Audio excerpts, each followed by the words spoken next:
बंदी छोड़ सतगुरु रामपाल जी परमेश्वर जी की जय हो।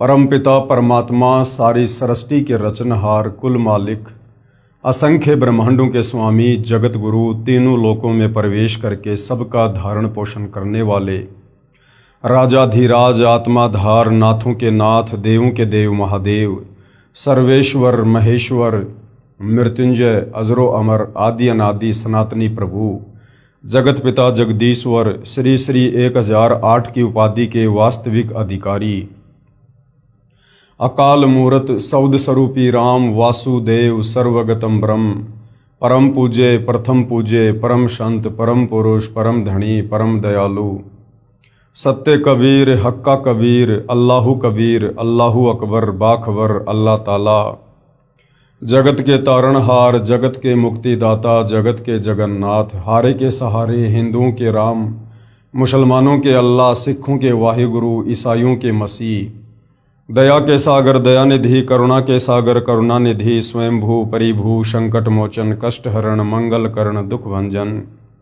अविगत कबीर निर्विकार निर्विषम परमात्मा अलय अलेख सतगुरु आदि अनादि सतगुरु असली मर्यादा पुरुषोत्तम असली राम असली कृष्ण असली घनश्याम असली मुरारी राजाओं के राजा महाराजाओं के महाराजा शहंशाहों के शहंशाह सम्राटों के सम्राट भगवानों के भगवान अल्लाहों के अल्लाह प्रभुओं के प्रभु मसीहाओं के मसीह सच्चे वाहिगुरु बाबाओं के बाबा पीरों के पीर सेठों के सेठ जगत सेठ सावड़सा सेठ सर्वगुण संपन्न अनंत कोटि कलाओं के स्वामी अनंत कोटि ब्रह्मांडों के नायक योगियों में महायोगी ध्यानियों में महाध्यानी सिद्धों में परम सिद्ध ज्ञानियों में तत्वज्ञानी ब्रह्मज्ञानी महाज्ञानी परम ज्ञानी सर्वश्रेष्ठ ज्ञानी विज्ञानी युवा कबीर समर्थ कबीर असमवात अमित ओजा सच्चे रहनुमा करीम अल्लाह सुभान अल्लाह दुनिया के अंतिम पैगंबर 8 सितंबर 1951 से गांव धनाना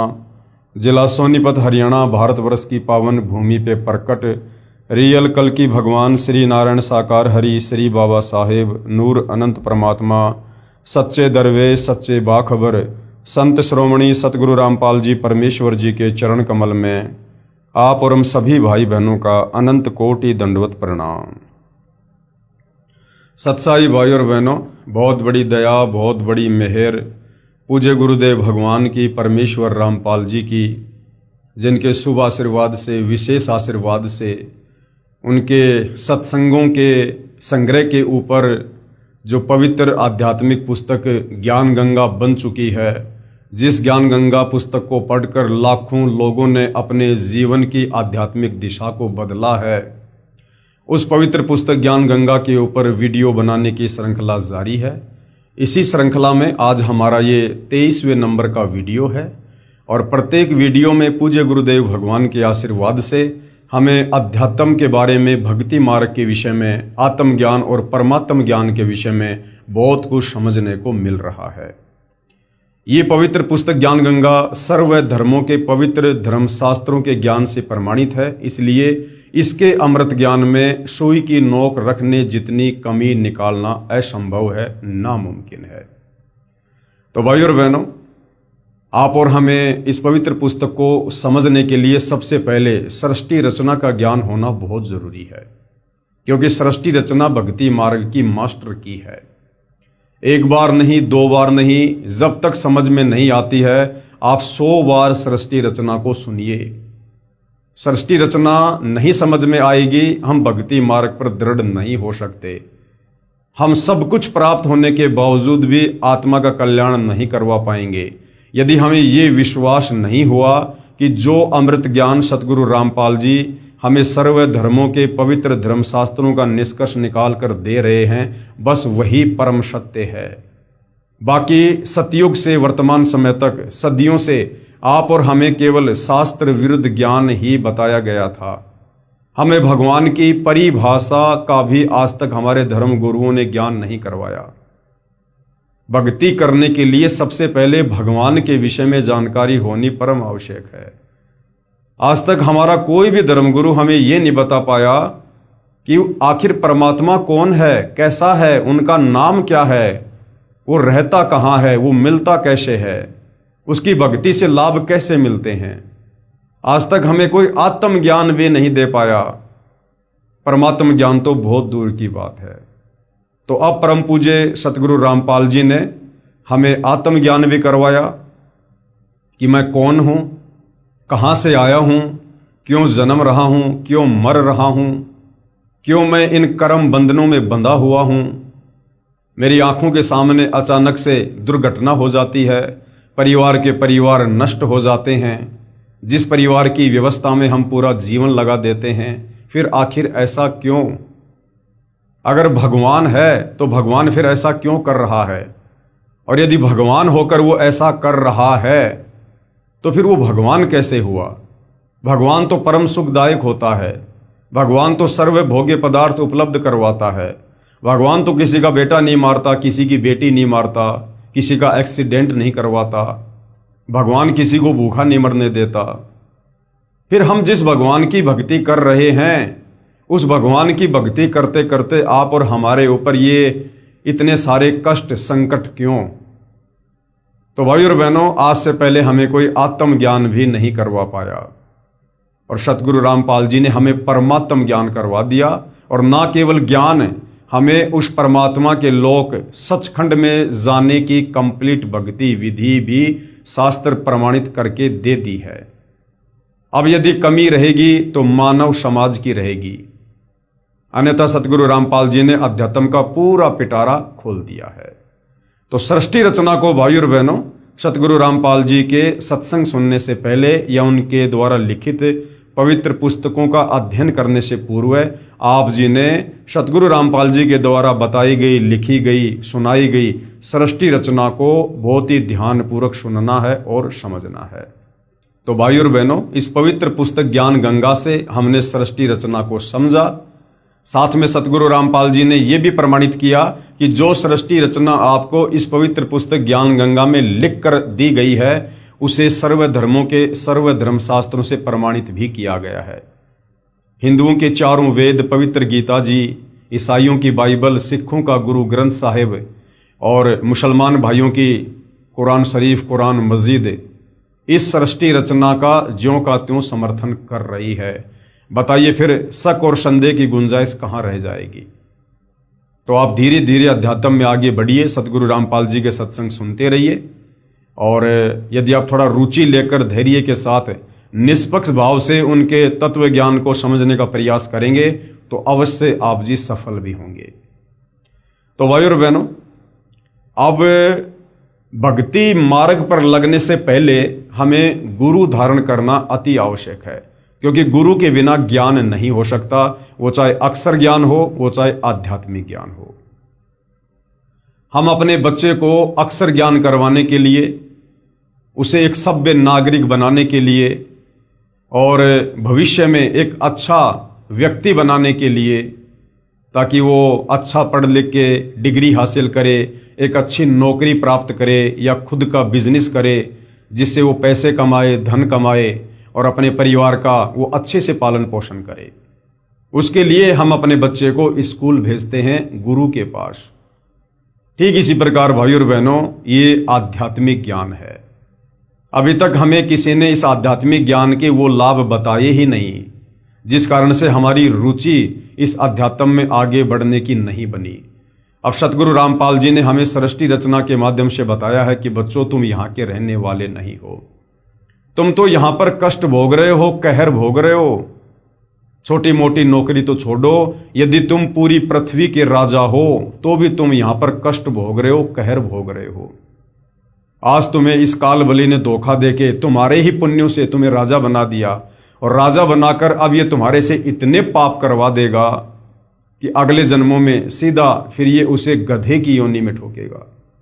परमेश्वर की वाणी है, एक हरि की भक्ति बिन राजा गधा हो, माटी लदे कुम्हार की घास न डाले कोई।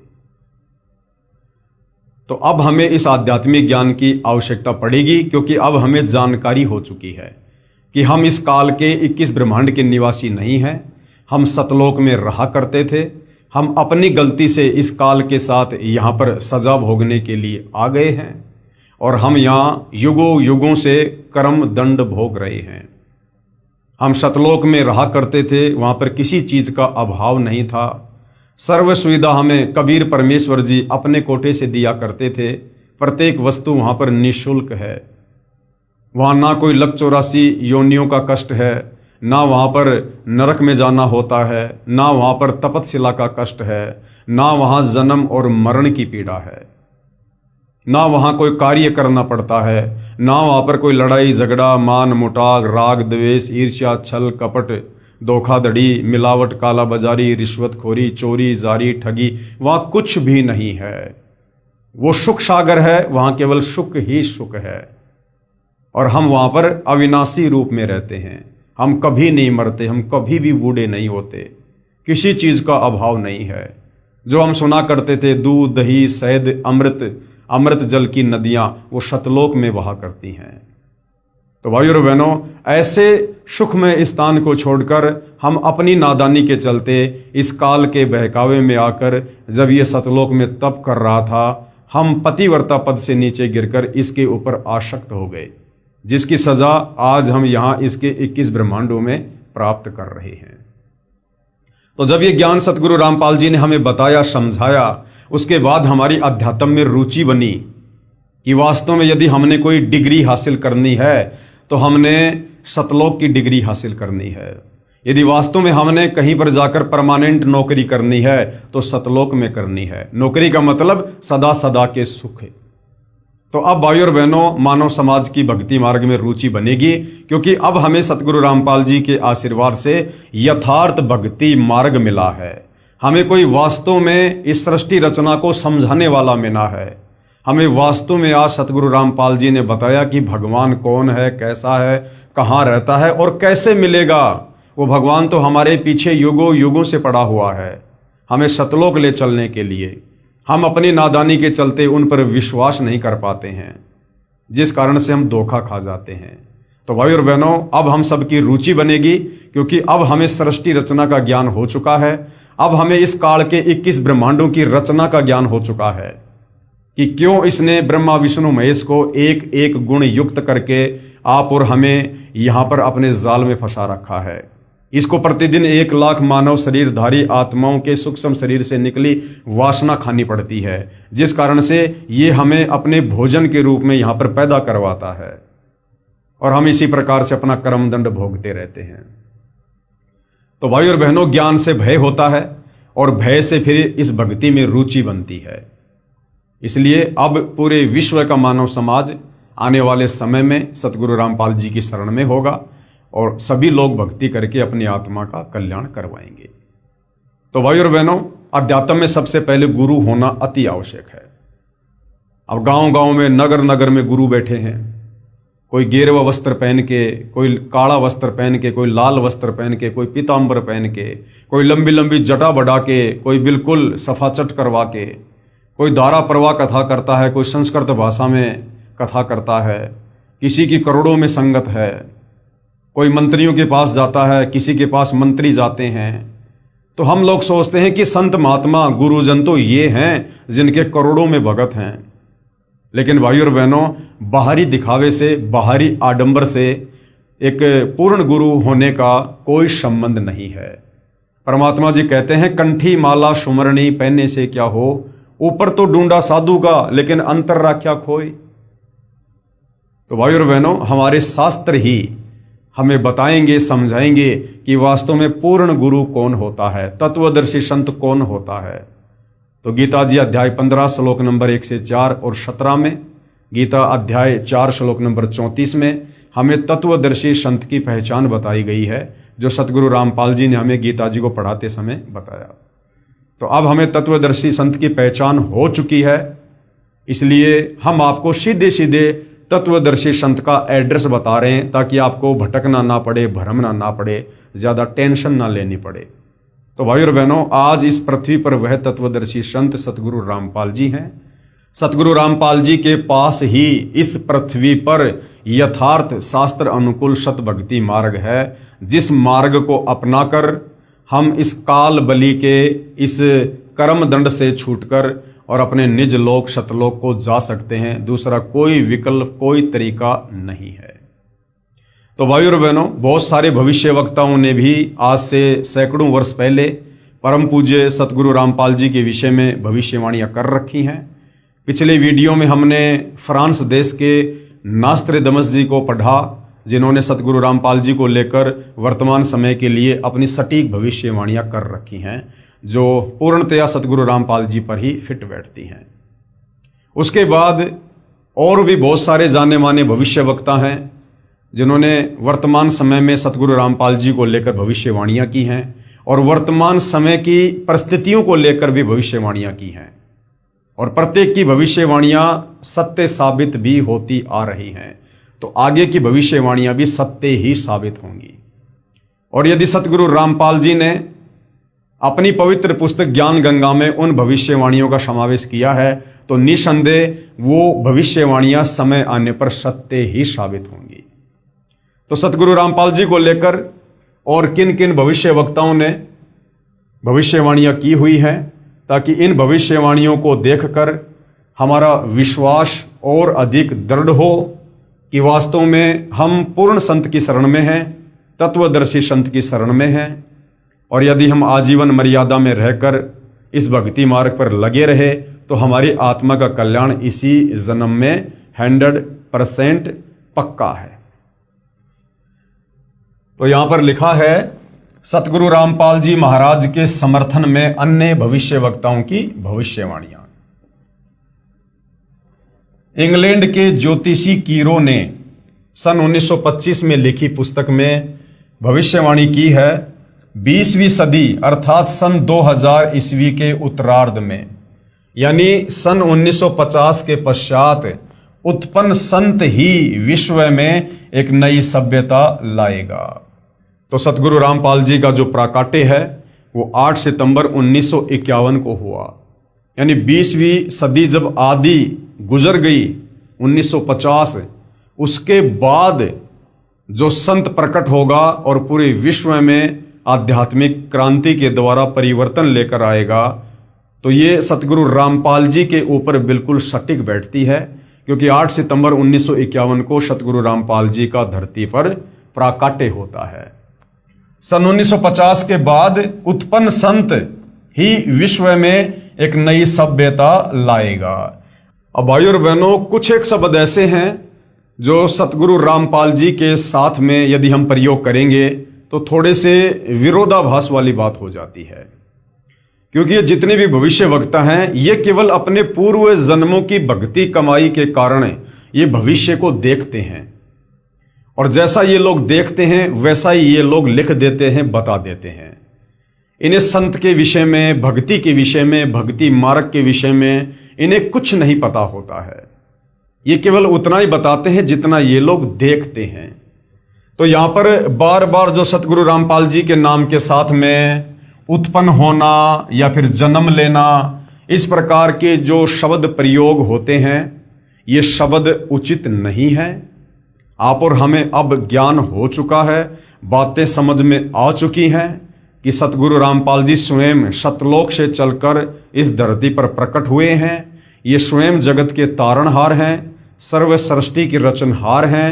ये स्वयं ही कबीर परमेश्वर हैं, क्योंकि कबीर परमेश्वर जी के अलावा इस काल के 21 ब्रह्मांड में सृष्टि रचना के विषय में कोई नहीं बता सकता है। इस काल दुर्गा और ब्रह्मा विष्णु महेश की उत्पत्ति के विषय में उस कबीर परमेश्वर जी के अलावा इस 21 ब्रह्मांड में और कोई नहीं बता सकता है।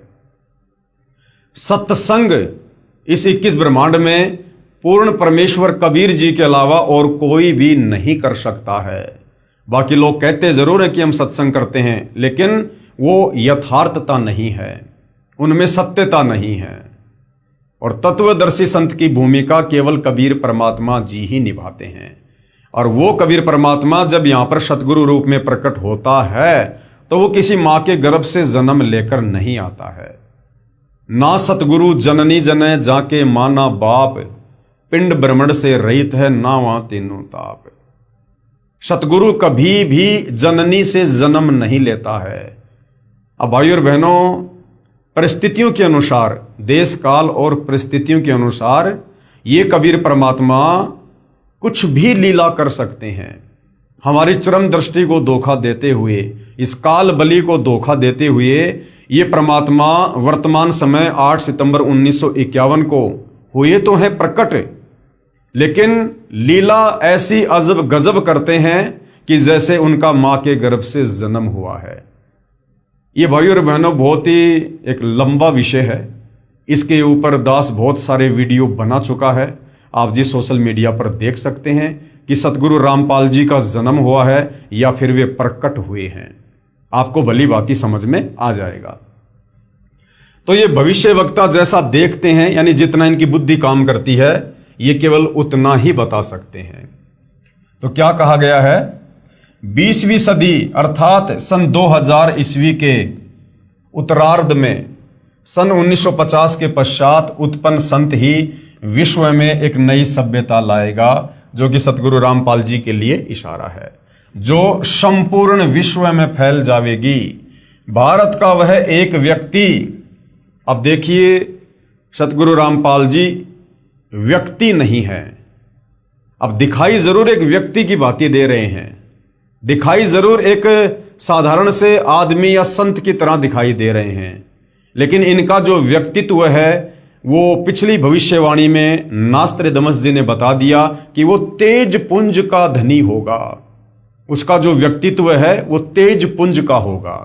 अब एक होता है तेज पुंज यानी नूरी शरीर, और एक होता है 5 तत्व का शरीर। जैसे आप और हमारा ये 5 तत्व से बना शरीर है, हाड़ मांस साम लार टट्टी पेशाब थूक, और जो नूरी शरीर होता है वो पारदर्शी होता है। जैसे कबीर परमेश्वर जी के विषय में वेदों में कहा गया है कि कबीर मनीषी परिभू शुक्रम अकायम ऐसा नावीरम, कि उसका जो शरीर है वो माता पिता के सहयोग से नहीं होगा, वो नाड़ियों के सहयोग से नहीं होगा, हाड़ मांस का नहीं होगा। तो भाइयों और बहनों, जैसा इस काललोक की व्यवस्था है उस व्यवस्था के अनुसार परमेश्वर आप और हमें ये आध्यात्मिक ज्ञान समझाने के लिए एक आम व्यक्ति बनकर, एक आम संत बनकर भूमिका करते हैं। परंतु असल में जिस दिन हमारी आध्यात्मिक चेतना जागृत होगी, हम पूर्ण संत की परिभाषा से, तत्वदर्शी संत की परिभाषा से परिचित होंगे, तब हमें पता चलेगा कि वास्तव में सतगुरु रामपाल जी कौन हैं और वो जन्म लेते हैं या फिर वे प्रकट होते हैं। जो संपूर्ण विश्व में फैल जाएगी, भारत का वह व्यक्ति सारे संसार में ज्ञान क्रांति ला देगा।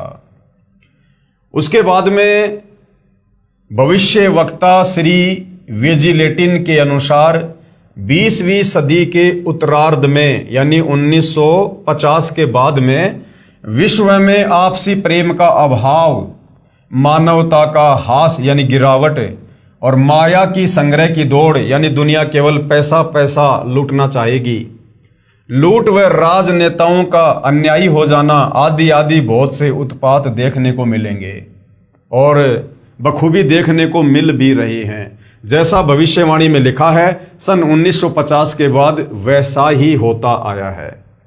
परंतु भारत से उत्पन्न हुई शांति, अब भारत से शांति कैसे उत्पन्न होगी? एक बार तो पूरे विश्व में आने वाले समय में अशांति होगी, क्योंकि हम युग परिवर्तन के दौर में हैं। हम वर्तमान में मई 2026 में ये वीडियो बना रहे हैं और 2028 का जो समय है वो युग परिवर्तन का निर्धारित समय है। और आगे आप जी भविष्यवाणी में पढ़ोगे कि युग परिवर्तन प्रकृति का अटल नियम है। तो एक बार तो भाइयों और बहनों अशांति आएगी, लेकिन उसके बाद सतगुरु रामपाल जी के आशीर्वाद से पूरे विश्व में जो शांति आएगी वो हजारों साल तक स्थिर रहेगी। परंतु भारत से उत्पन्न हुई शांति भ्रातृत्व भाव पर आधारित नई सभ्यता संसार में देश प्रांत और जाति की सीमाएं तोड़कर विश्व भर में अमन व चैन उत्पन्न कर देगी।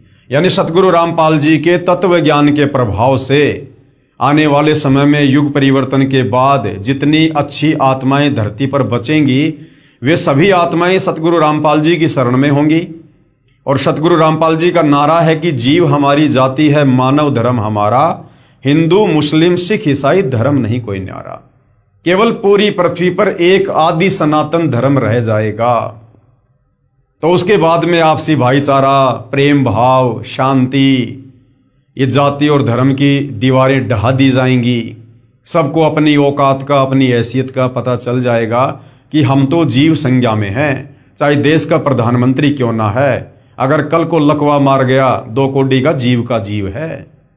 इस काल ने जबरदस्ती हमारे अंदर गुब्बारे की तरह हवा भरा के आसमान में छोड़ रखा है। अंदर से हम बिल्कुल खाली हैं, कुछ लेना देना नहीं है। आज प्रधानमंत्री हैं, भक्ति नहीं की, कल को गधा बना के छोड़ देगा। तो इस ज्ञान से लोगों को पता चलेगा कि हम क्यों माया की दौड़ में भाग रहे हैं। हमने सब कुछ यहीं छोड़ के चले जाना है। ना कोई लेके आया, ना कोई लेके जाएगा। नंगे आए थे, नंगे जाएंगे। तो हमें ये आध्यात्मिक ज्ञान से पता चलेगा कि हमने तो यहां पर मनुष्य जन्म प्राप्त करके, पूर्ण संत की खोज करके अपनी आत्मा का कल्याण करवाना चाहिए था, ताकि हम गधे, कुत्ते, सुअर बनने से बचें, नरक में जाकर पीड़ा भोगने से बचें, तपस्या के कष्ट से बचें, जन्म मरण और बुढ़ापे की पीड़ाओं से हम बचें। लेकिन आध्यात्मिक ज्ञान के अभाव से आप और हम यहां पर केवल धन जोड़ना, बड़ी बड़ी नौकरी प्राप्त करना, राजनीतिक ये पद प्राप्त करना, समाज में मान बढ़ाई, अहंकार और दिखावे में आकर बहुत बड़ा आदमी बनने की चाहत मन में रखना, हम केवल इन चीजों में उलझ कर रह गए काल प्रेरणा से। अब सतगुरु रामपाल जी ने हमें भक्ति मार्ग से जोड़कर, हमें आध्यात्मिक ज्ञान से परिचित करवाकर, आत्म और परमात्म ज्ञान से रूबरू करवाकर अब हमारी आंखें खोल दी हैं, जो आंखें हमारी इस काल ने बंद कर रखी थी। तो अब इस ज्ञान के प्रभाव से आने वाले समय में, वर्तमान में जो हाहाकार देश और दुनिया में मचा हुआ है, वो धीरे धीरे समाप्त होगा और एक लंबी शांति उत्पन्न होगी, विश्व भर में अमन व चैन उत्पन्न करेगी। उसके बाद में अमेरिका की महिला भविष्यवक्ता है जीन डिक्सन। इनके अनुसार 20वीं सदी के अंत से पहले, यानी सन 2001 से पहले, विश्व में एक घोर हाहाकार तथा मानवता का संहार होगा। वैचारिक युद्ध के बाद आध्यात्मिकता पर आधारित एक नई सभ्यता संभवतः भारत के ग्रामीण परिवार के व्यक्ति के नेतृत्व में जमेगी और संसार से युद्ध को सदा सदा के लिए विदा कर देगी।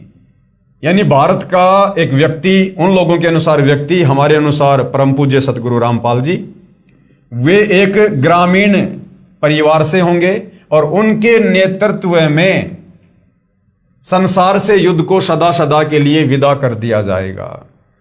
तो सन 2028 के बाद धीरे धीरे जो विश्व में फिर से शांति की स्थापना होनी शुरू होगी और जब सतगुरु रामपाल जी का ज्ञान सर्वत्र फैल जाएगा, सब उनके अनुयायी होंगे और पूरे विश्व की सत्ता, पूरे विश्व की बागडोर कुछ समय के लिए सतगुरु रामपाल जी के हाथों में होगी और वापस सतलोक जाने से पहले सतगुरु रामपाल जी पूरे विश्व में शांति और भाईचारे का माहौल पैदा करके जाएंगे।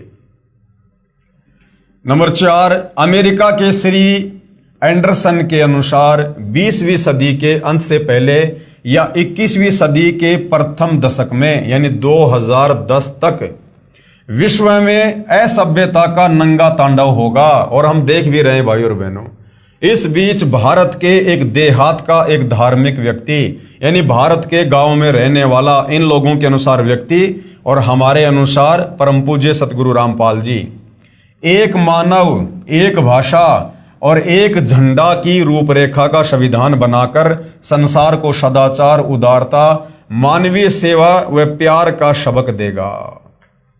एक मानव, यानी सबको पता चलेगा कि हमारा एक ही धर्म है, मानव धर्म। जीव हमारी जाति है, मानव धर्म हमारा, हिंदू, मुस्लिम, सिख, ईसाई धर्म नहीं कोई न्यारा। एक आदि सनातन धर्म होगा, अर्थात सबका मानव धर्म होगा। तो सतगुरु रामपाल जी सबको एक सूत्र में जोड़कर जाएंगे। ये धर्म की दीवारों को ढहा दिया जाएगा और सब एक अच्छे मानव की भूमिका निभाएंगे। लोगों में मानवता होगी, इंसानियत होगी, सदाचारी होंगे। तो एक मानव यानी सबका एक मानव धर्म होगा। एक भाषा, सतगुरु रामपाल जी हमें जो तत्व ज्ञान दे रहे हैं, ये तत्व ज्ञान पूरे विश्व की भाषा होगी, अर्थात पूरा विश्व सतगुरु रामपाल जी के बताए अनुसार भक्ति करेगा। और एक झंडे का मतलब है पूरे विश्व में सतगुरु रामपाल जी का ही साम्राज्य होगा। यह है मसीहा। अब देखिए भाई और बहनों, ये जो भविष्य वक्ता होते हैं ये कभी तो कह रहे हैं कि व्यक्ति, फिर कह रहे हैं कि एक मसीहा। अब मसीहा में और व्यक्ति में रात और दिन का अंतर होता है। एक व्यक्ति कभी मसीहा नहीं हो सकता। मसीहा का मतलब है परमात्मा, भगवान, मालिक। यह है मसीहा सन 1999 तक विश्व में आगे आने वाले हजारों वर्षों के लिए धर्म व सुख शांति भर देगा।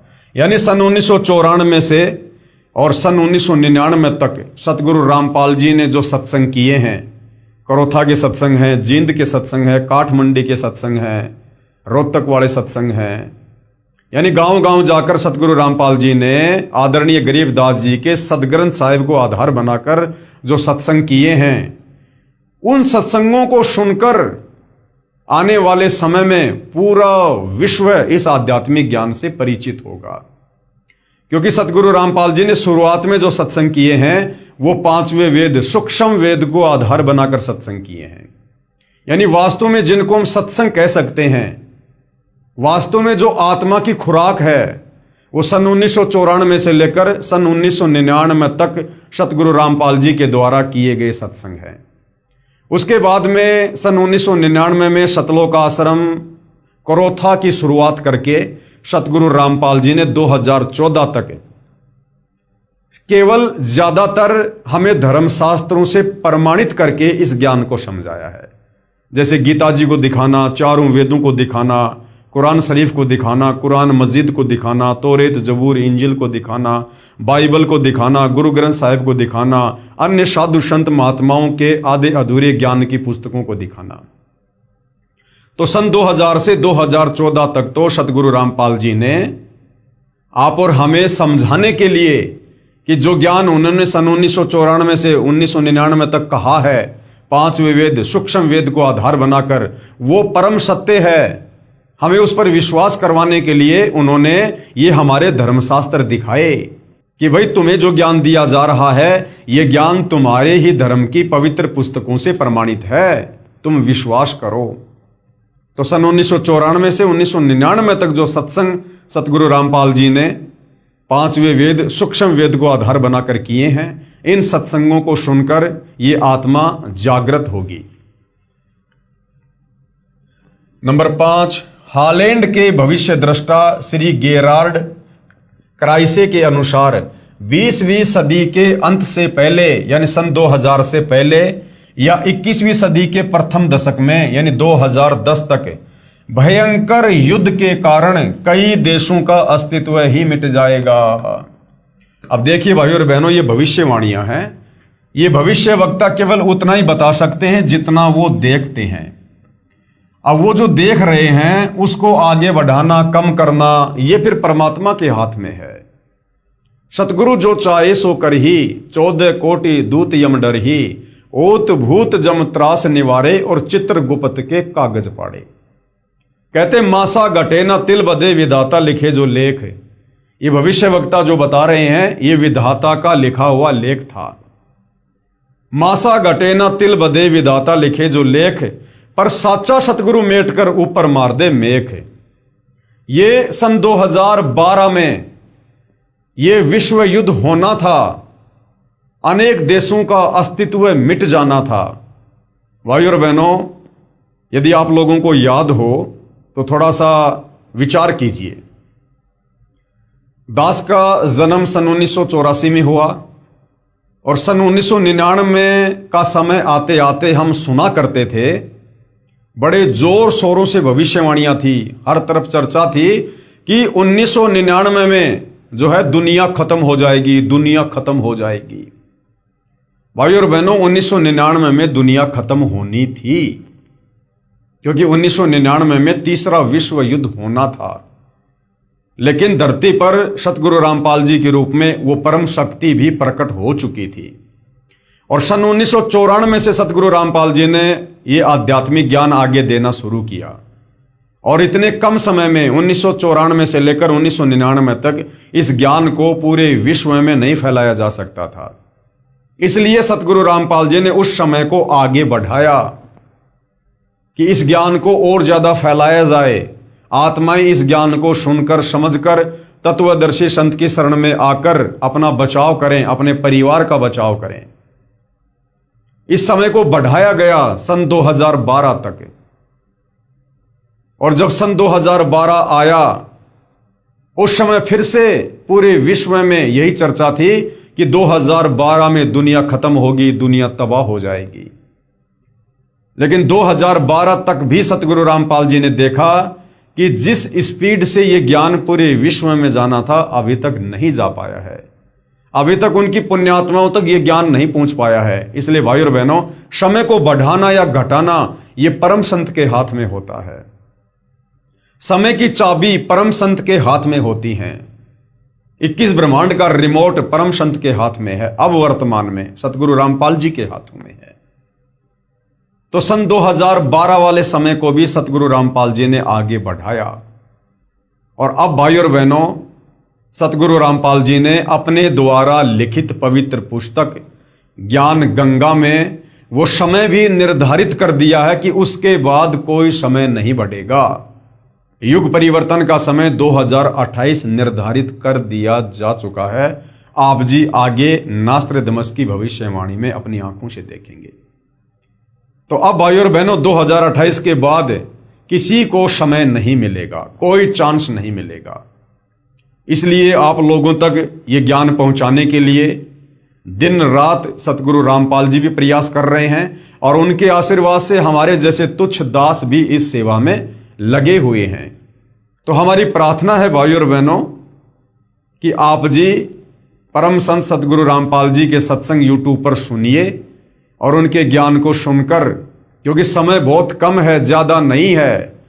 कब और किस समय यहां पर क्या घटना घटित हो जाएगी अब कोई भरोसा नहीं है, क्योंकि हम मई 2026 में जी रहे हैं और 2028 युग परिवर्तन का निर्धारित समय है।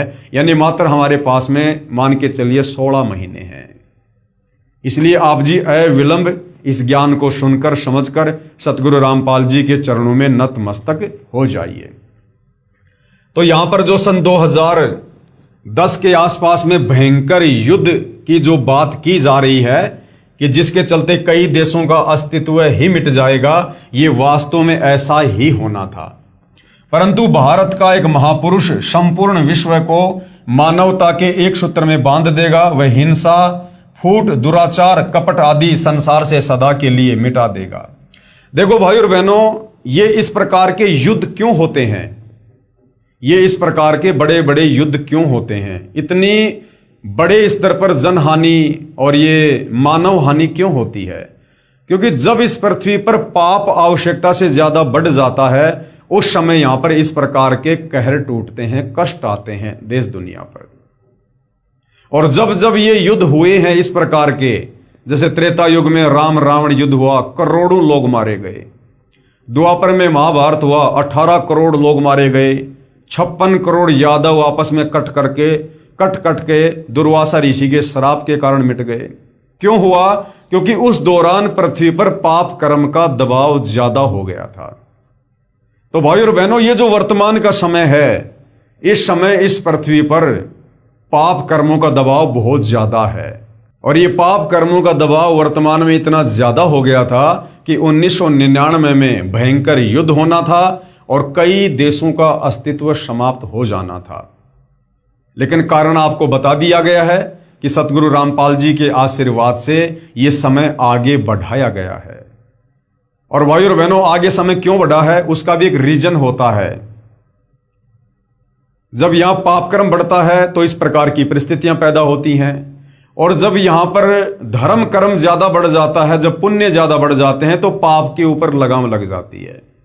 तो सतगुरु रामपाल जी ने सन 1994 से जो सत भक्ति की शुरुआत हम आत्माओं से करवाई है, उसके बाद सतगुरु रामपाल जी ने हमें घर घर पर 5 यज्ञ करने के निर्देश दिए हैं। एक यज्ञ है ज्ञान की, दूजी यज्ञ है ध्यान, तीजी यज्ञ है हवन की, चौथी यज्ञ प्रणाम, और 5वीं यज्ञ है धर्म भंडारे। तो ये 5 यज्ञ लगभग 20-25 वर्षों से, सन 1994 से सतगुरु रामपाल जी के भक्तों के द्वारा घर घर में किए जा रहे हैं। और ये यज्ञ इतनी जबरदस्त है कि इनका जो प्रतिफल है वो बहुत ही ज्यादा है। साथ में सतगुरु रामपाल जी ने हमें जो शत भक्ति मंत्र दिए हैं वो शास्त्रों से प्रमाणित हैं। उन थोड़े से मंत्रों के जाप से बहुत ज्यादा लाभ साधक को मिलता है और आसपास का जो वातावरण है वो भी शांतिमय बनता है। जिस प्रकार भाई और बहनों, मान लीजिए मेरे घर में हलवा बन रहा है, ठीक है, हलवा मेरे घर में बन रहा है तो हलवा तो मैं खाऊंगा, विशेष लाभ तो मैं ही प्राप्त करूंगा, परंतु महक पड़ोसी के घर में भी जाएगी और हलवे की महक बड़ी अच्छी होती है। हलवे की महक को लेकर पड़ोसी भी प्रसन्न होता है, आनंदित होता है। इसी प्रकार सतगुरु रामपाल जी ने जो शास्त्र अनुकूल शत भक्ति दी है, जो 5 यज्ञ वे अपने अनुयायियों से घर घर में करवा रहे हैं, उनके भगत जो शत भक्ति मंत्रों का जाप कर रहे हैं, जो इन देवताओं के बीज मंत्र हैं, मूल मंत्र हैं, परमेश्वर के मंत्र हैं, और सतगुरु रामपाल जी के मुख कमल से जो सत्संग गांव गांव नगर नगर घर घर में चल रहे हैं, परम संत के मुख से उच्चारित वाणी से ऑटोमेटिक शांतिमय माहौल पैदा होता है, क्योंकि ये आत्मा की खुराक है। और दूसरी बात भाई और बहनों, जब स्वयं सारी सृष्टि का मालिक, असंख्य ब्रह्मांडों का परमपिता परमात्मा जब इस धरती पर स्वयं प्रकट हो जाता है संत रूप में, सतगुरु रूप में, तो भाई और बहनों वो अनहोनी को होनी में और होनी को अनहोनी में भी बदल देता है। कहते हैं कि आग लगी आकाश में और झड़ झड़ पड़े अंगार। आग लगने का मतलब है पाप कर्म जब बहुत ज्यादा बढ़ जाते हैं तो झड़ झड़ पड़े अंगार, यानी जीवों के ऊपर फिर परेशानी आती है, कष्ट आते हैं, ये कर्म दंड के कारण हाहाकार मच जाता है। तो कहते हैं आग लगी आकाश में झड़ झड़ पड़े अंगार, और भाई संत ना होता धरती पर तो जल मरता संसार। तो भाई और बहनों, समझदार को संकेत ही काफी है। ये जो भी थोड़ी बहुत शांति आप जी वर्तमान में देख रहे हैं, ये सतगुरु रामपाल जी के पावन चरण कमल भारत देश की धरती पर प्रकट हैं, और साथ में उनके भक्तों के द्वारा जो शत भक्ति मर्यादा में रहकर की जा रही है।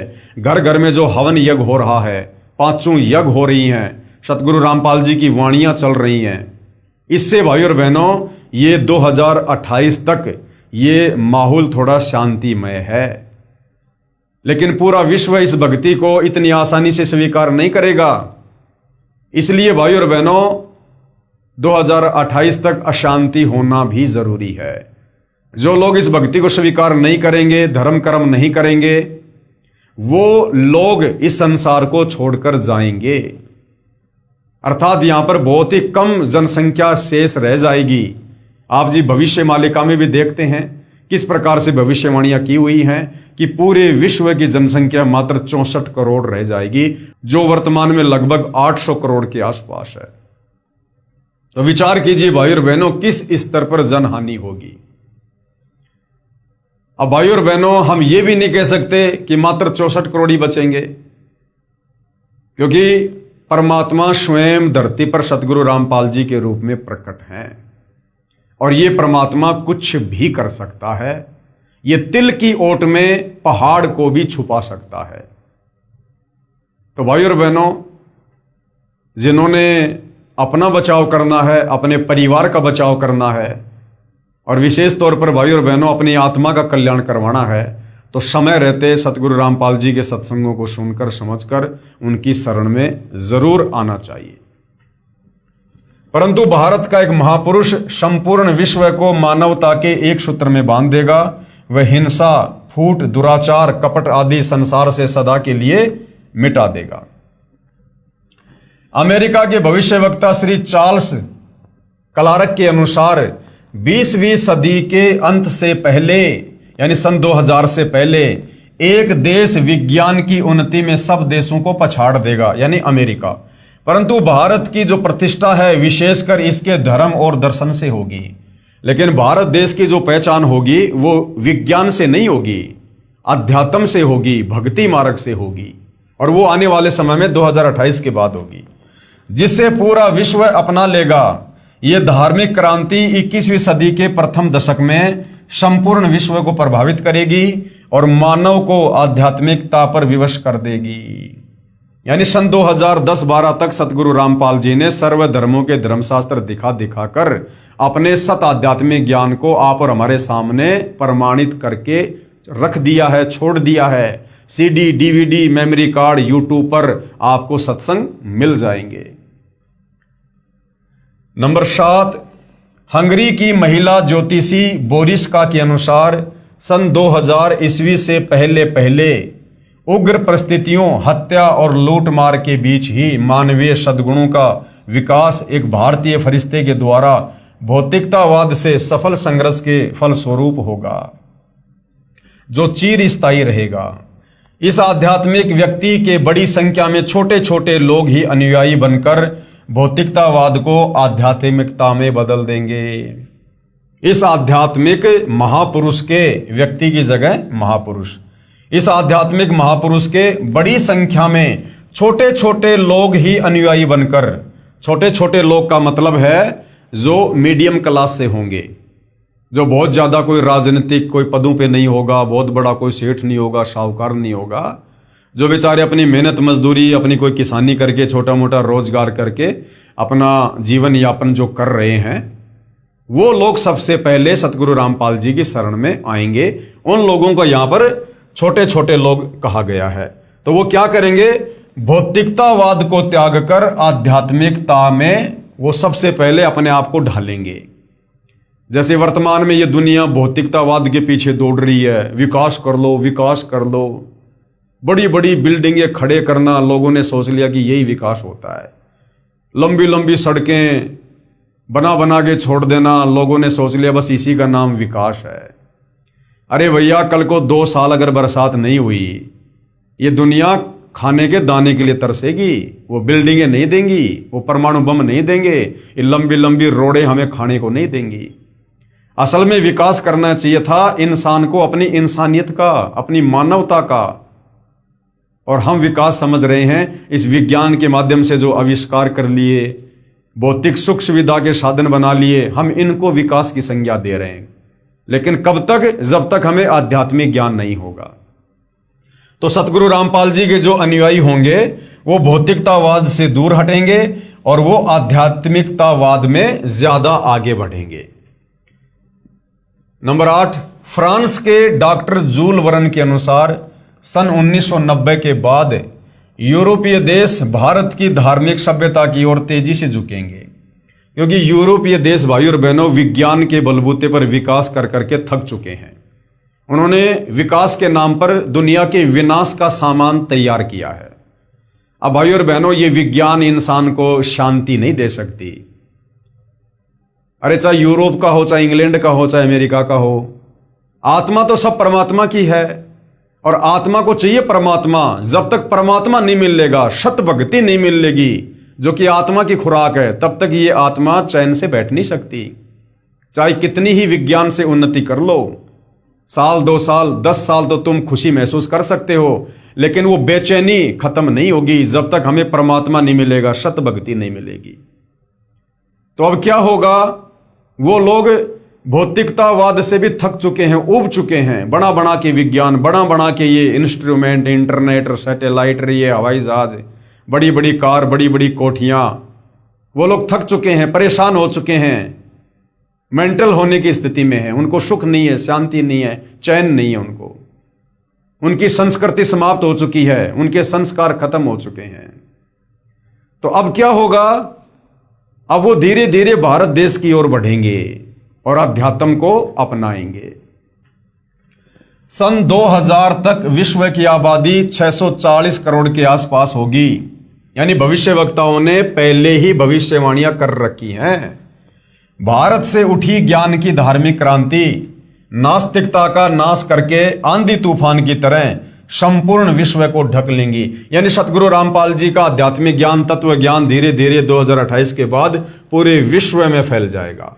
उस भारतीय महान आध्यात्मिक महापुरुष के अनुयायी देखते देखते एक संस्था के रूप में आत्म शक्ति से संपूर्ण विश्व पर प्रभाव जमा लेंगे। अर्थात सतगुरु रामपाल जी के ज्ञान का घर घर में प्रचार करके सब तक ये सूचना पहुंचा देंगे कि भाई परमात्मा धरती पर है, अपनी आत्मा का कल्याण करवा लो, वरना 4 दिन का जीवन है, जिस दिन गुब्बारा फूटेगा फिर कुछ भी लेना देना नहीं है।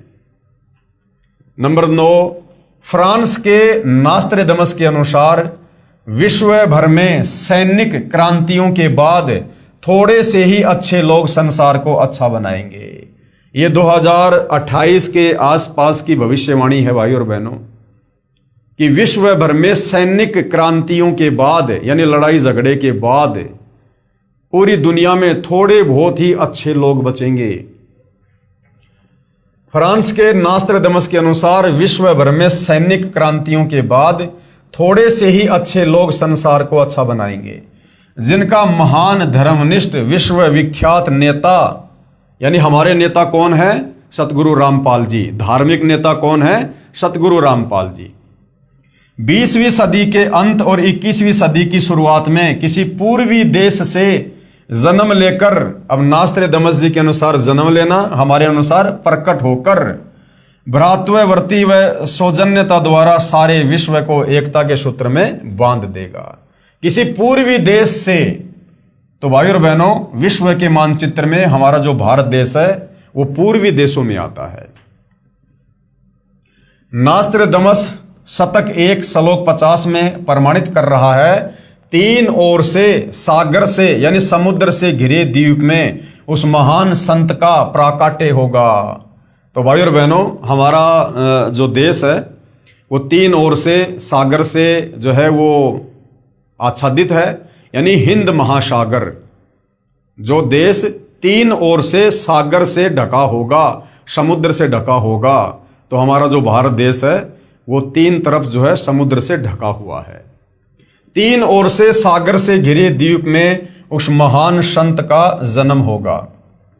उस समय तत्व ज्ञान के अभाव से अज्ञान अंधेरा होगा, नैतिकता का पतन होकर हाहाकार होगा। वह सायरन यानी वह धार्मिक नेता गुरुवर अर्थात गुरुजी को वर यानी श्रेष्ठ मानकर अपनी साधना करेगा तथा करवाएगा। वह धार्मिक नेता यानी तत्वदर्शी संत अपने धर्म बल अर्थात भक्ति की शक्ति से तथा तत्व ज्ञान द्वारा सर्व राष्ट्रों को यानी सभी देशों को नतमस्तक करेगा। आने वाले समय में जो भी देश भारत की ओर लड़ाई झगड़े की मनसा से मुंह उठाएगा वो मुंह की खाएगा, अंत में उनको नतमस्तक होना पड़ेगा। जिस कदर वो लोग भारत में तबाही मचाना चाहेंगे उस कदर तबाही सतगुरु रामपाल जी नहीं मचाने देंगे। एशिया में उसे रोकना अर्थात उसके प्रचार में बाधा करना पागलपन होगा। शतक 1 50 सेंचुरी कन्ना 50। आगे हैं 10 नंबर। इजराइल के प्रोफेसर हरार के अनुसार भारत देश का एक दिव्य महापुरुष, अब देखिए कोई तो कह रहा है दिव्य महापुरुष, कोई कह रहा है व्यक्ति, कोई कह रहा है मसीहा, कोई कहता है धार्मिक नेता। तो ये भविष्य वक्ता भाई और बहनों, कुछ तो इनको भविष्य के जो है दर्शन होते हैं, कुछ फिर ये अपनी थोड़ी बहुत अटकलबाजी लगा देते हैं, क्योंकि ये बेचारे आध्यात्मिक ज्ञान से अपरिचित होते हैं, जिस कारण से इनको नहीं पता होता है कि परमात्मा प्रकट होता है या जन्म लेता है या परमात्मा कौन है कैसा है, इनको नहीं पता होता है। भारत देश का एक दिव्य महापुरुष मानवतावादी विचारों से सन 2000 ईस्वी से पहले यानी 1994 से सन 2000 तक आध्यात्मिक क्रांति की जड़ें मजबूत कर लेगा। यानी सूक्ष्म वेद पर सन 1994 से 1999 तक सत्संग करके और काफी आत्माओं को जगा देगा। वह सारे विश्व को उनके विचार सुनने को बाध्य होना पड़ेगा और आने वाले समय में पूरा विश्व उनके सत्संग सुनेगा, बाध्य होना पड़ेगा, मजबूरी में सुनेंगे लोग, क्योंकि दूसरा कोई विकल्प नहीं होगा। आने वाले समय में 2028 तक लोगों को अपनी जान बचाने के लिए धरती पर कोई दूसरा समाधान नजर नहीं आएगा। ये देवी देवता, ये मंदिर चर्च गुरुद्वारे, ये कुछ भी काम नहीं आएंगे। ये पत्थरों के देव महादेव ये नहीं बचा पाएंगे। तो सतगुरु रामपाल जी ही अंत में एकमात्र विकल्प होंगे। तो मजबूरन फिर लोगों को सतगुरु रामपाल जी के शरण में आना पड़ेगा। सारे विश्व को उनके विचार सुनने को बाध्य होना पड़ेगा। भारत के अधिकतर राज्यों में राष्ट्रपति शासन होगा। ये 2028 के आसपास के लिए भविष्यवाणी है। ये भारत देश के अधिकतर राज्यों का मतलब है भारत देश के जितने भी स्टेट हैं उनमें से ज्यादातर स्टेट में राष्ट्रपति शासन लगेगा, आर्मी शासन लगेगा, इमरजेंसी लगेगी। भारत के अधिकतर राज्यों में राष्ट्रपति शासन होगा, पर बाद में नेतृत्व धर्मनिष्ठ वीर लोगों पर होगा जो एक धार्मिक संगठन के आश्रित होंगे। और ये भारत देश के जो राजनेता हैं, मंत्री, प्रधानमंत्री, राष्ट्रपति, ये हाथ खड़े कर देंगे आने वाले समय में। और उसके बाद सतगुरु रामपाल जी के भक्तों के हाथों में भारत देश की कमान होगी। और जैसा सतगुरु रामपाल जी कहेंगे उसके बाद वैसा ही वो भगत करेंगे, जिससे फिर पूरे विश्व में धीरे धीरे धीरे धीरे शांति की स्थापना होगी। नंबर 11, नॉर्वे के श्री आनंदाचार्य की भविष्यवाणी के अनुसार सन 1998 के बाद एक शक्तिशाली धार्मिक संस्था भारत में प्रकाश में आएगी, जिसके स्वामी यानी जिसके मालिक एक गृहस्थ महापुरुष की आचार संहिता का पालन संपूर्ण विश्व करेगा। धीरे धीरे भारत औद्योगिक, धार्मिक और आर्थिक दृष्टि से विश्व का नेतृत्व करेगा और उसका विज्ञान यानी आध्यात्मिक तत्व ज्ञान ही पूरे विश्व को मान्य होगा। यानी आने वाले समय में हमारा भारत देश विश्व के सर्व राष्ट्रों में सर्वोपरि होगा, जगत गुरु होगा, धर्म गुरु होगा, विश्व गुरु होगा और सर्व संपन्न देश होगा, केवल सतगुरु रामपाल जी के प्रयास से, इस भक्ति के चलते। उपरोक्त भविष्यवाणियों के अनुसार ही आज विश्व में घटनाएं घट रही हैं। युग परिवर्तन प्रकृति का अटल सिद्धांत है। ध्यान से पढ़ लो भाई और बहनों। जो युग परिवर्तन जिसका निर्धारित समय सतगुरु रामपाल जी ने इसी पुस्तक में आगे सन 1905 से लेकर 1928 तक अन्य भविष्य वक्ताओं से रखवा दिया है।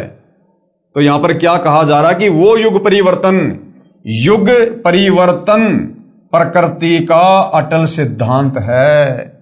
यानी ये युग परिवर्तन वर्तमान में भी होके रहेगा। और जब जब युग परिवर्तन होता है भयंकर त्राहिमाम होता है।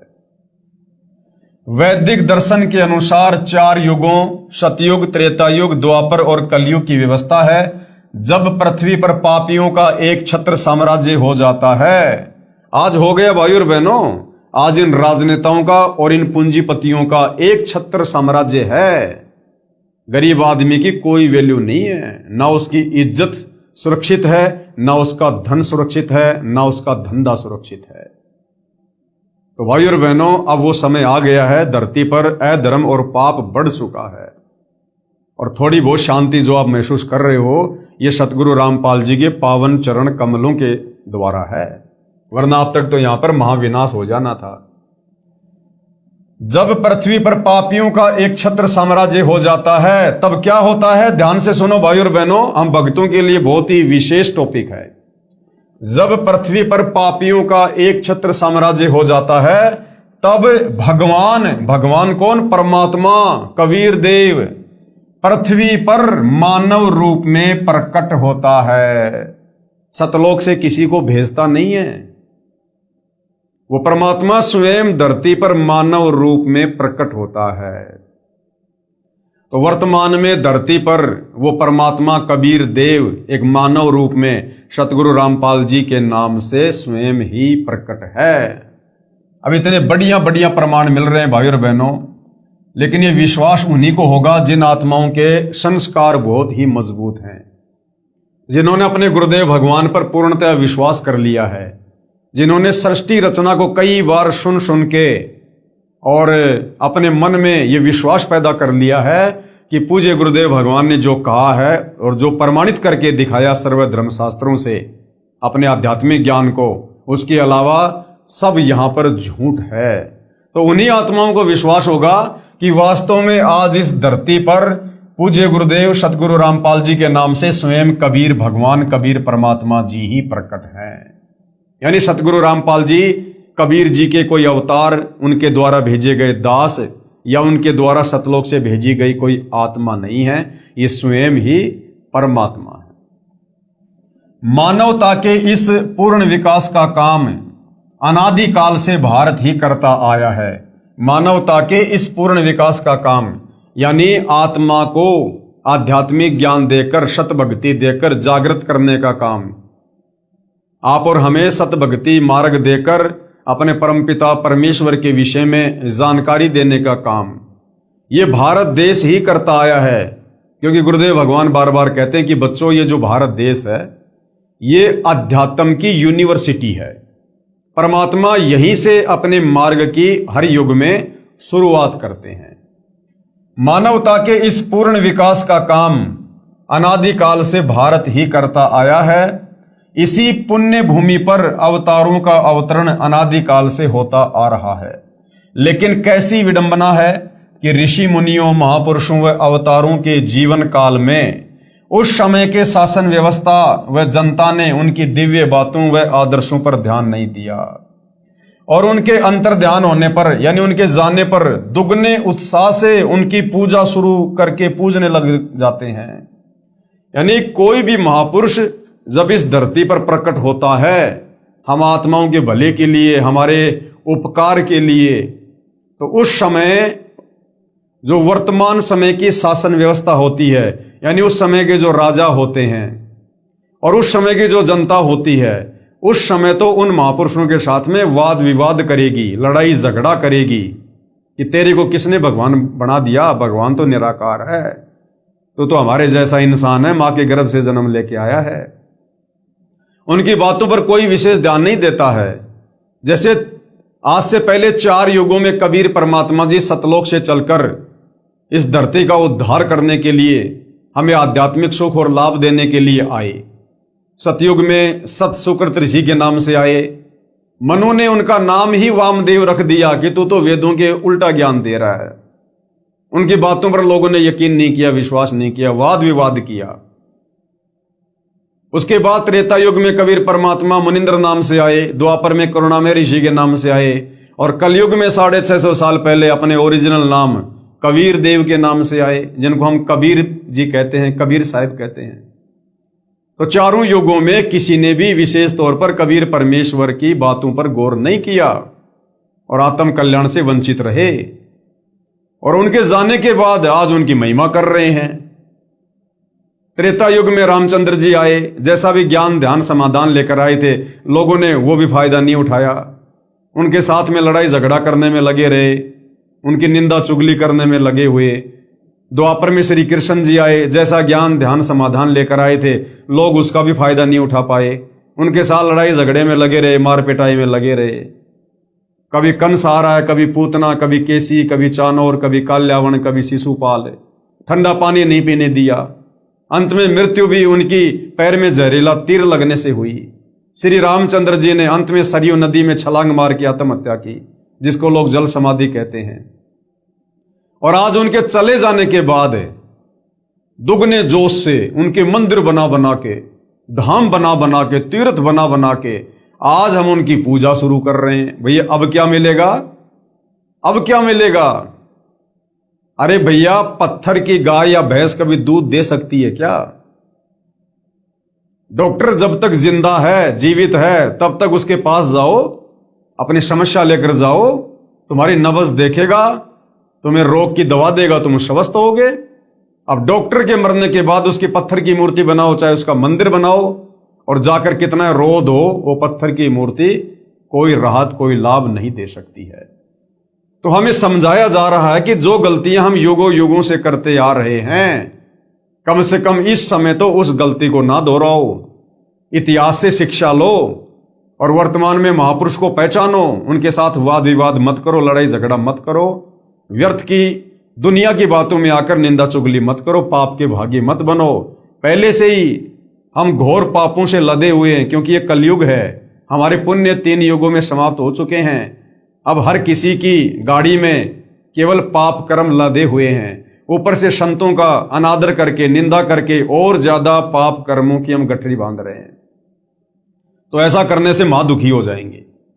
इसलिए समझाया जा रहा है कि जो गलतियां आज से पहले हुई हैं अब वो गलतियां ना दोहराओ और सतगुरु रामपाल जी के सत्संग निष्पक्ष भाव से धैर्य के साथ सुनो। समझ में आते हैं तो अपना लो, नहीं समझ में आते हैं तो छोड़ दो, व्यर्थ में निंदा चुगली क्यों। तो हमारे भले के लिए हमें यहां पर समझाया जा रहा है। उस समय के शासन व्यवस्था व जनता ने उनकी दिव्य बातों व आदर्शों पर ध्यान नहीं दिया और उनके अंतर ध्यान होने पर दुगने उत्साह से उनकी पूजा शुरू कर पूजने लग गए। ये भी एक विडंबना कि हम जीवंत और समय रहते उनकी नहीं मानते, अपितु उनका विरोध व अपमान ही करते रहे। कुछ स्वार्थी तत्व जनता को भ्रमित करके परम संत को बदनाम करके बाधक बनते हैं। भाई तत्वदर्शी संत क्या करेगा कि वो बिजनेस तो करता नहीं है, लोगों को कोई काम धंधा करने की ऐसी कोई टेक्निक तो बताता नहीं है। परम संत यहां पर आध्यात्मिक ज्ञान देते हैं जो हमारे धर्मशास्त्रों में होता है, लेकिन हमारे तत्व ज्ञानहीन नादान धर्म गुरु तत्व ज्ञान के अभाव में हमें भक्ति और भगवान के विषय में नहीं बता पाते हैं और एक प्रकार से वो धर्म को धार्मिक धंधे के रूप में सेट कर चुके होते हैं। और जब तत्वदर्शी संत यहां पर आते हैं, वे हमें उन्हीं धर्मशास्त्रों को खोल खोल के दिखाते हैं कि भाई देखो भक्ति और भगवान के विषय में क्या लिखा हुआ है और हमारे से हमारे नादान धर्म गुरु क्या पूजा करवा रहे हैं। तो बताओ हमें लाभ कैसे मिलेगा, हमारा मोक्ष कैसे होगा, हमारे दुखों का निवारण कैसे होगा।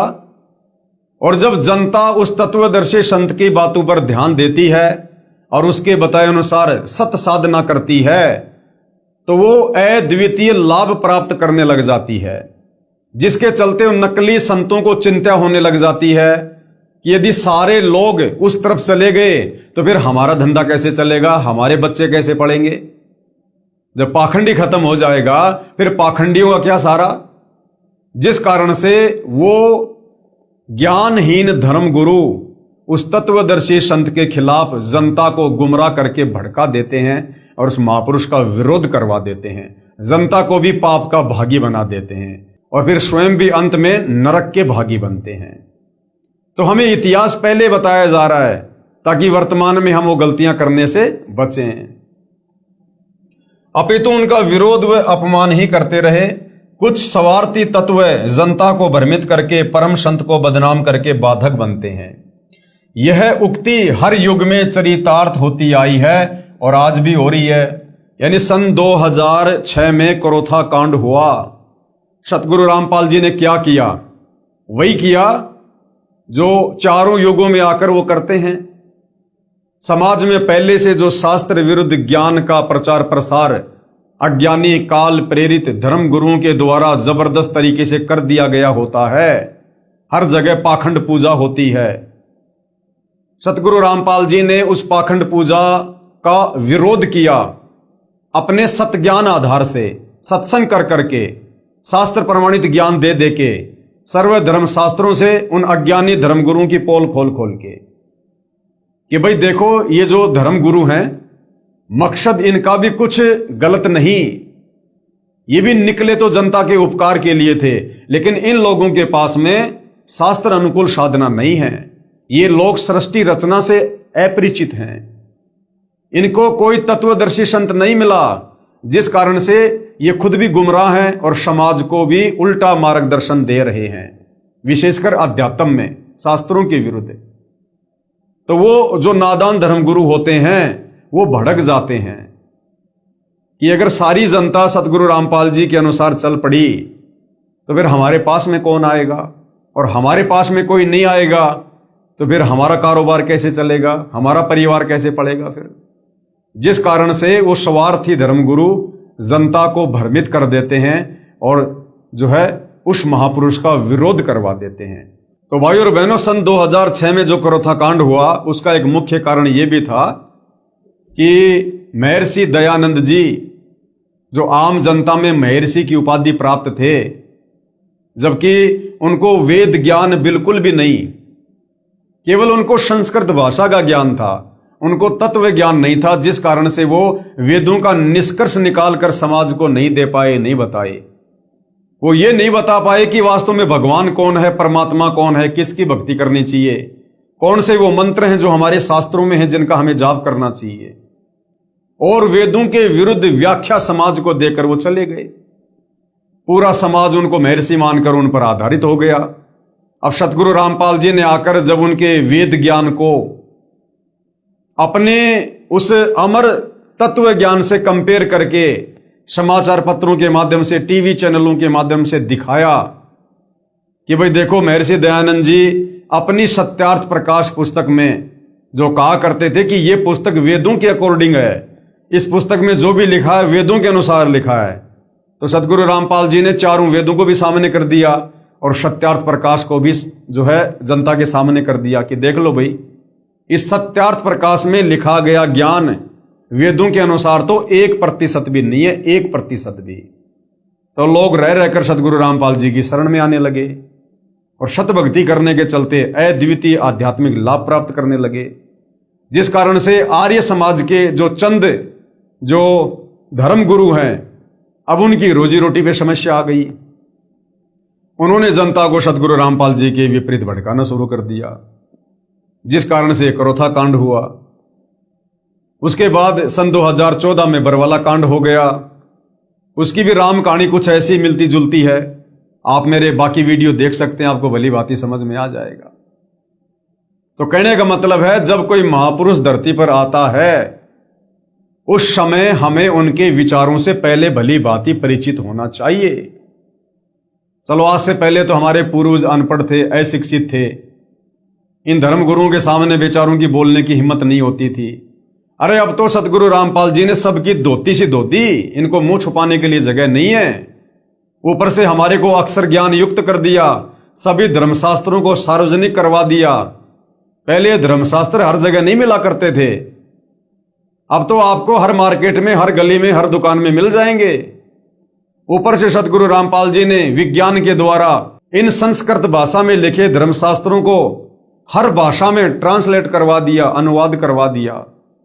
उससे भी बढ़कर उन्होंने जो ये विज्ञान दी है, आप अपनी जेब से मोबाइल निकालिए, गूगल पे जाइए, आपको वेद के किस श्लोक का या गीता के किस अध्याय का आपको अनुवाद समझना है, आप लिखिएगा गूगल पे जाके, 2 मिनट में उसका जिस भाषा में आप चाहेंगे उसी भाषा में उसका जो अनुवाद है आपके सामने होगा।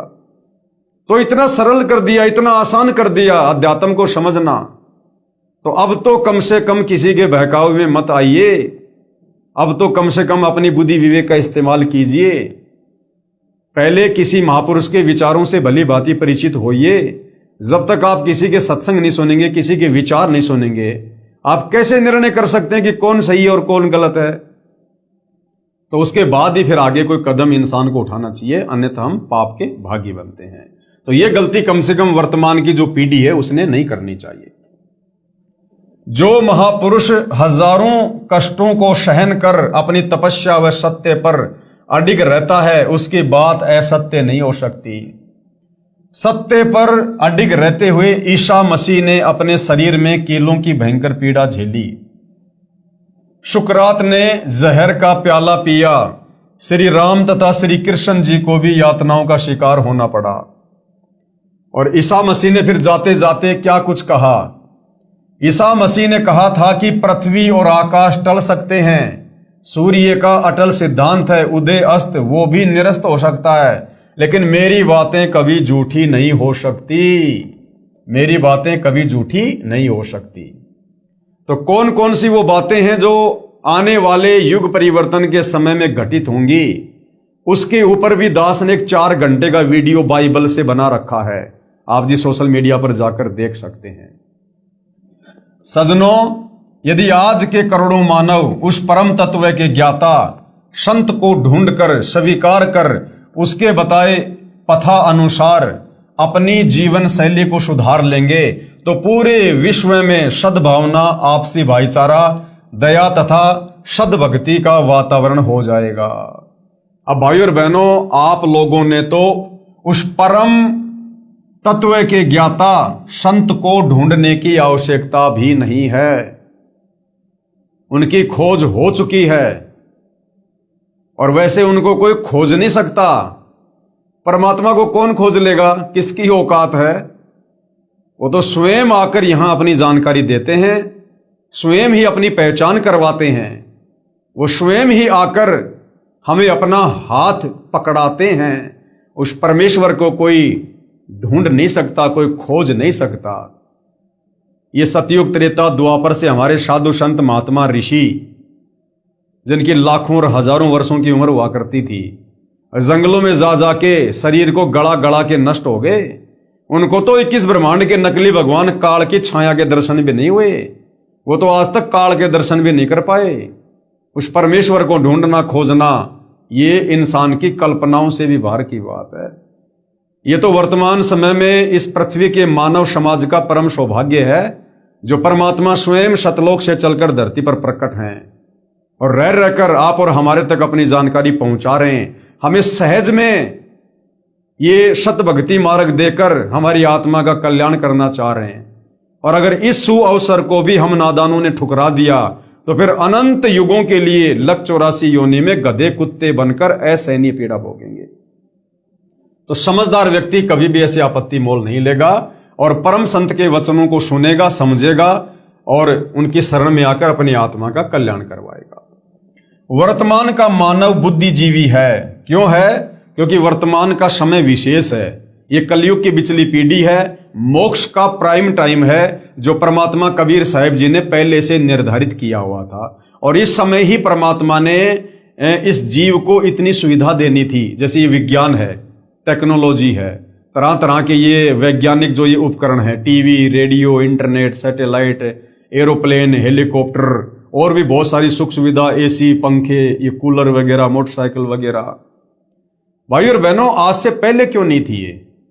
पूरा सतयुग बीत गया, त्रेता युग बीत गया, द्वापर युग बीत गया, कलयुग 5000 साल बीत गया। लोग पशुओं को खिलाने के लिए जो चारा काटा जाता है, उस चारे को काटने वाली हाथ वाली मशीन भी नहीं बना पाए थे। इतनी भी बुद्धि नहीं थी।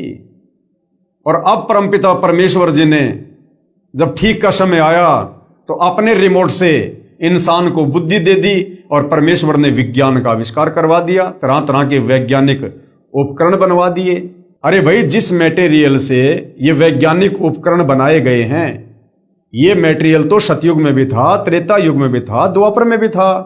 अरे जमीन को खोद खोद के ये कच्चा मटेरियल निकाल के मशीनों में उसको ढाल के उसके बाद ही तो लोहा है, प्लास्टिक है, एल्यूमिनियम है, ये आपका तांबा है, तरह तरह की धातुएं हैं जिनसे ये चीजें बनाई गई हैं।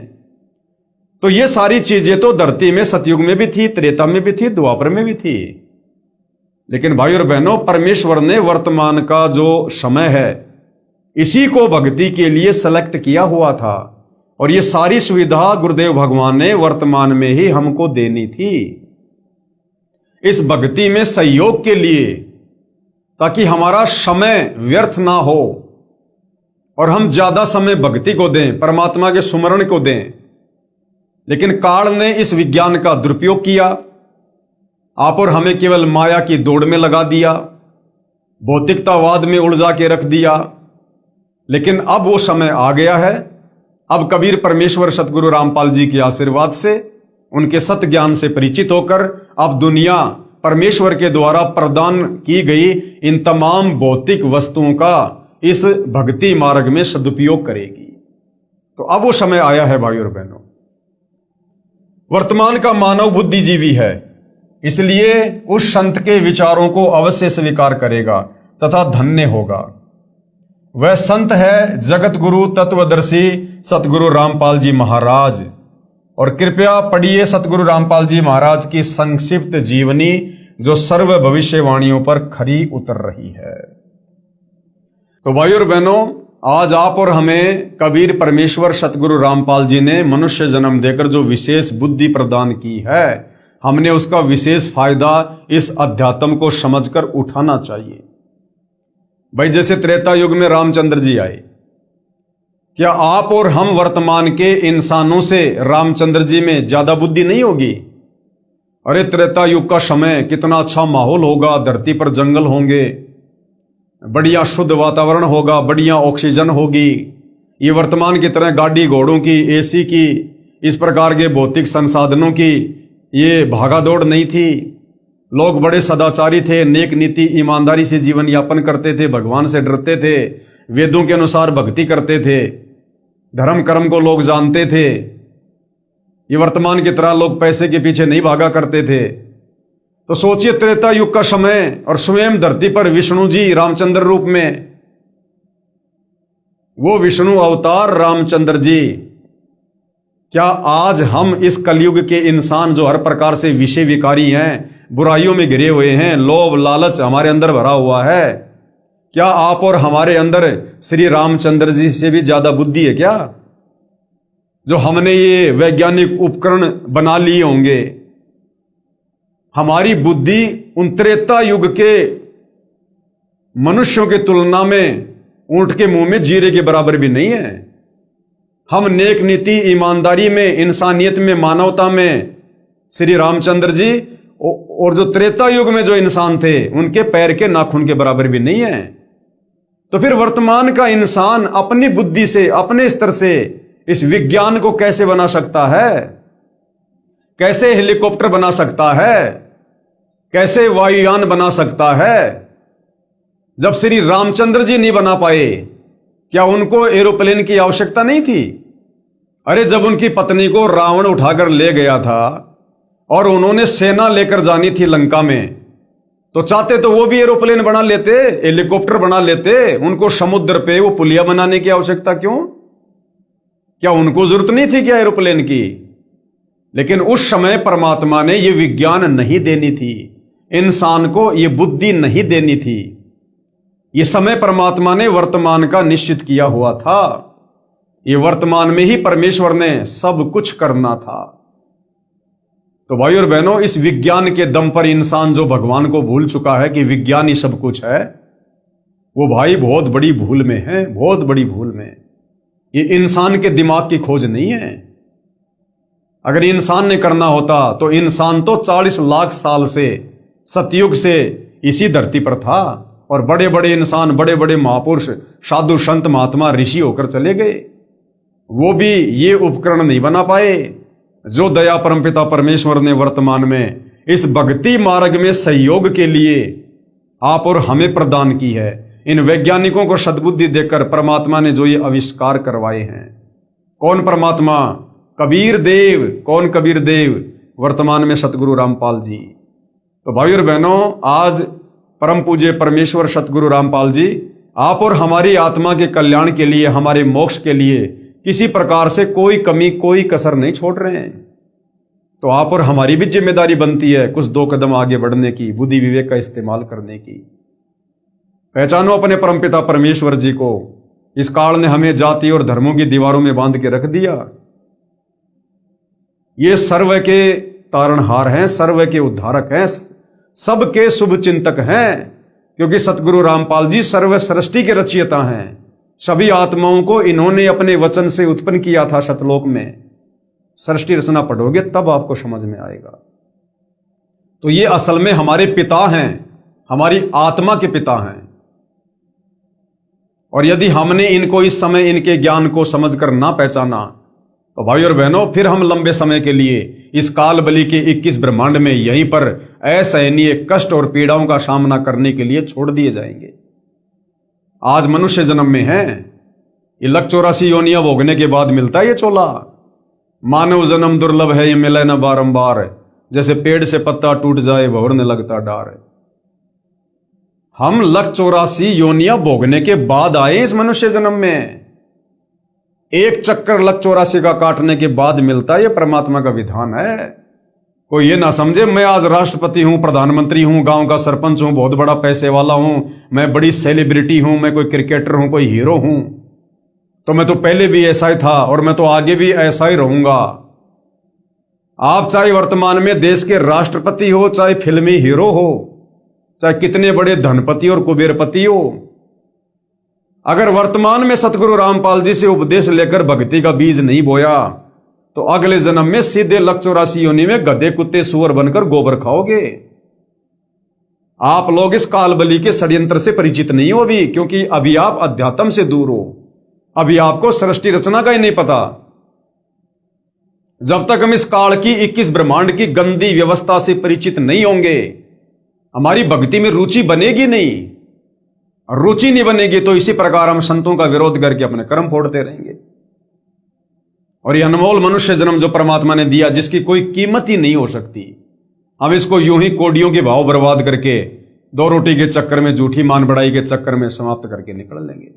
अगले जन्म में गधे बनकर फिर कुम्हार के नीचे लटकाएंगे, या सुअर बनकर फिर लैट्रिन खाते फिरेंगे। फिर ना तो हमें कोई समझाने वाला मिलेगा और ना हम किसी की बात समझने के योग्य रहेंगे। तो भाई और बहनों, आज ये वक्त है, आज ये समय है, ये मनुष्य जन्म में जो सुविधा हम ले रहे हैं ना, ये सुविधा भी परमात्मा कबीर साहिब की रजा से हमें मिल रही है, क्योंकि वो भगवान वर्तमान में धरती पर है। अन्यथा भाई और बहनों, विचार कर लो, आज से 40-50 साल पहले, आज से 40-50 साल पहले गेहूं का, बाजरे का क्या भाव होगा? 5 रुपए किलो या 4 रुपए किलो मान लो, 2 रुपए किलो मान लो, इतना सस्ता था। और जिस समय ये गेहूं बाजरा 2 रुपए किलो था, 5 रुपए किलो था, उस समय लोग पेट भर के नहीं खा पाते थे, पेट भर के। और आज यही गेहूं, यही आटा 50-50 रुपए किलो हो गया शहरों में, 50-50 रुपए किलो, और आज लोग इसको बर्बाद कर रहे हैं।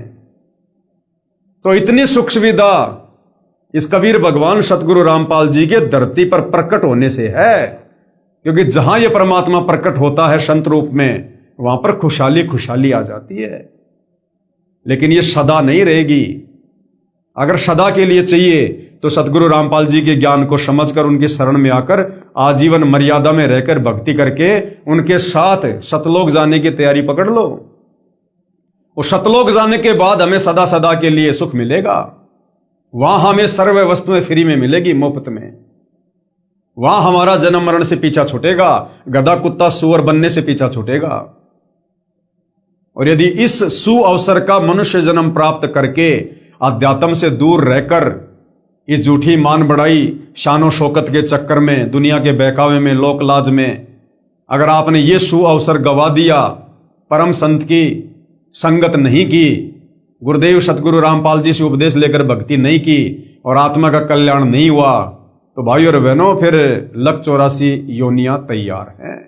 फिर इस काल का डंडा 24 घंटे सिर पे पड़ेगा, 24 घंटे। फिर ये 56 प्रकार के भोजन नहीं मिलेंगे, मनमर्जी का काम नहीं चलेगा। अभी तो जैसे मन में आया, जब चाय पी ली, दूध पी लिया, जूस पी लिया, फल फ्रूट खा लिए, मन में आया घूमने चले गए, फिरने चले गए, पैर में कांटा लग गया, पीड़ा हो गई, बुखार चढ़ गया, जुकाम हो गई, घर वालों को बता दो कि मुझे पेट में दर्द हो रहा है, घर वाले डॉक्टर के पास ले जाएंगे, इलाज करवा लेंगे, आप शांत हो जाओगे। कल को गधे बनेंगे, कुत्ते बनेंगे, बैल बनेंगे, गाय बनेंगे, गधे बनेंगे। अगर पैर में कोई कील चुभ गई ना, मुंह में जुबान भी होगी, हम अपने मालिक को बोलकर बता नहीं पाएंगे कि भाई मेरे पैर में कांटा चुभ गया, कील चुभ गई, दर्द हो रहा है। वो पीछे से मारेगा डंडा कि ये चल क्यों नहीं रहा।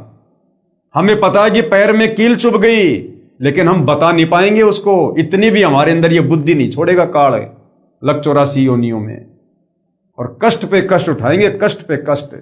तो भाई और बहनों, जो विशेष सुविधा आज गुरुदेव भगवान ने आप और हमें मनुष्य योनि में दी है, वो बकवाद के लिए नहीं दी, भक्ति के लिए दी है, भक्ति के लिए।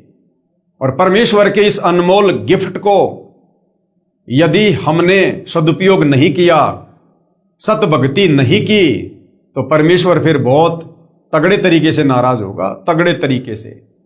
और भगवान की नाराजगी का सामना तो ये ब्रह्मा विष्णु महेश भी नहीं कर पाते, बड़े बड़े साधु संत महात्मा ऋषि भी नहीं कर पाते। तो भाई और बहनों, आज सुअवसर है, मौका, हम तो प्रार्थना कर सकते हैं। वैसे तो आध्यात्मिक लोगों को पागल की श्रेणी में समझा जाता है, लेकिन एक समय में उन पागल लोगों का भी सत्कार होता है। जब द्वापर में श्री सुदामा जी थे, कितने गरीब थे, कितने निर्धन थे, कैसे अपना गुजारा किया करते थे, लोग उनको पागल मूर्ख कहा करते थे। क्या रखा भक्ति में, क्या रखा, कुछ नहीं, तेरी हालत देख, तेरे को क्या दे दिया भगवान ने। आज उस सुदामा की कथाएं घर घर में सुनी जाती है, घर घर में कही जाती है। तो कहने का मतलब है, जब कोई महापुरुष धरती पर होता है ना, उस समय हम उनकी पहचान नहीं कर पाते और हम उनसे फायदा नहीं उठा पाते, और जाने के बाद फिर हम उनके गीत गाते। अब झूठे गीत गाने से क्या मिलेगा? कुछ नहीं मिलेगा। तो आज मौका है, स्वयं कबीर भगवान तत्वदर्शी संत के रूप में, जगत के तारणहार के रूप में, सतगुरु रामपाल जी के नाम से स्वयं धरती पर प्रकट हैं। अरे इनके जाने के बाद तो दुनिया इनकी महिमा करेगी, दुनिया। लेकिन बाद में सूखी महिमा करने से क्या फायदा? फायदा तो इनके शरीर में रहते रहते उठाओ, रहते रहते। बाद में तो केवल सूखी महिमा रह जाएगी, हम मोक्ष से वंचित रह जाएंगे। और मोक्ष के लिए मिला है। तो भाई और बहनों, विचार आप और हमने ही करना पड़ेगा। तो बहुत सारे भविष्य वक्ता हैं जिन्होंने आप और हमारे विश्वास के लिए सतगुरु रामपाल जी को लेकर, वर्तमान समय को लेकर काफी भविष्यवाणियां की हैं। तो आप और हमें विश्वास होना चाहिए और भक्ति मार्ग पर और ज्यादा दृढ़ता आनी चाहिए। जो अभी नए नए हैं उनको भक्ति मार्ग से जुड़ना चाहिए, और जो सतगुरु रामपाल जी से उपदेश लेकर भक्ति मार्ग पर लग चुके हैं उनको दृढ़ हो जाना चाहिए। अगर साक्षात ये काल बलि भी धरती पर किसी संत रूप में प्रकट होकर या किसी सतगुरु रामपाल जी के विरोधी के रूप में प्रकट होकर यदि हमें भ्रमित करने का प्रयास करे, इस भक्ति मार्ग से डगमग प्रयास करे, हमारी कोई मर्यादा तुड़वाने का प्रयास करे, तो हम इतने दृढ़ हों कि उस काल बलि को भी मुंह की खाकर जानी पड़े। तो भाई और बहनों, आप और हमने फायदा उठाना, फायदा इस मनुष्य चोले को सफल करना है। तो भाई और बहनों, आज के ज्ञान गंगा पर बन रहे इस वीडियो में केवल इतना ही। नेक्स्ट वीडियो में हम परम पूज्य परमेश्वर सतपाल जी का जो संक्षिप्त लीला में जीवन है उसके विषय में हम थोड़ी सी जानकारी प्राप्त जो है वो करेंगे। तो आज के वीडियो में केवल इतना ही। गुरुदेव भगवान हम सबको आज्ञा दे, सद्बुद्धि दे, हमारा मार्गदर्शन करे। बंदी छोड़ सतगुरु रामपाल जी परमेश्वर जी की जय हो।